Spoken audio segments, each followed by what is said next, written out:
first hot days of summer got me to thinking about feelings. The kind you only get to have once. A single point on the time-space continuum of your life. 16 years old, squished in the back seat of a friend's 67 GTO between two twin sisters, driving fast, too fast on a winding country road. Windows rolled down, smoking reds, the J. Giles band turned up to 10 and a case of 3-2 in the trunk. The wind blowing through hair mixed with smoke, music, and the anticipation of a 20-foot plunge into the frigid water of a bottomless quarry.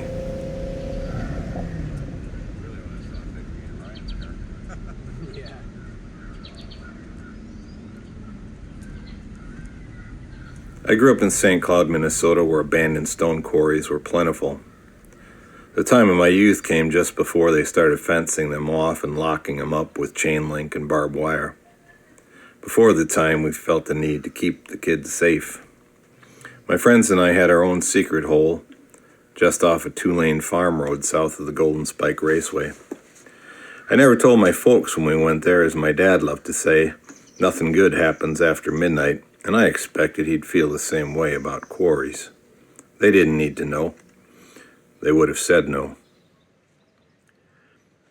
Years later, I was actively parenting my own teenage boys. One day they came to me and said, "Hey, Dad, can we go to the cliffs to go swimming with some friends?" As a teacher, I had overheard my high school students talking about the cliffs, but I was caught off guard when my own kids asked me to go there. The cliffs. The visual image in my head created a knot in my stomach. Of course you can't go there, was the thought that formed in my head, but what came out of my mouth was, sure, just be careful, hanging my good parent hat on the notion that at least they'd asked.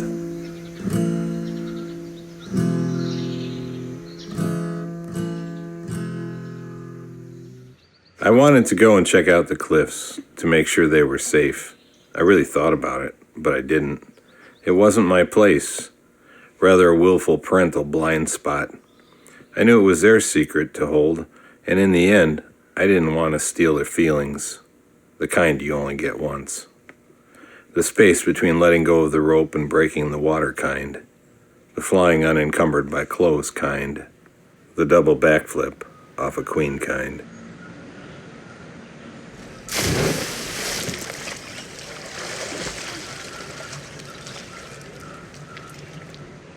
I had gleaned from my students that the cliffs had names, the Queen and the King, and you had to be crazy to go off a king. And one day when my sons returned soaked and sunburned from a summer afternoon at the cliffs, I gently prodded them on the subject of King and Queen. They were surprised and maybe a bit taken aback that I knew the names. But as soon as I heard them say the phrase, "But you've got to be crazy to go off a king," I dropped the subject. Both my sons had asked if I'd take their graduation pictures. For the oldest, it was a local cornfield, but my youngest said he wanted me to take him at the cliffs. I was surprised and, in fact, honored, as it felt like I was being invited to visit a sacred place. The wooded path was worn by years of bare feet, and it opened onto some limestone outcroppings above the river. We had a job to do, and the light was right, so we got right to shooting the headshots. When the work was done, I paused to take in the special place. I pointed to a limestone outcropping 15 feet above the river, saying, "Oh, that must be Queen." Further up the bank was another outcropping which my son confirmed was King.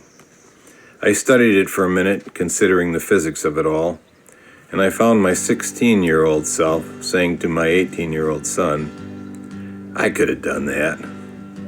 To which my son said, "In your dreams, Dad."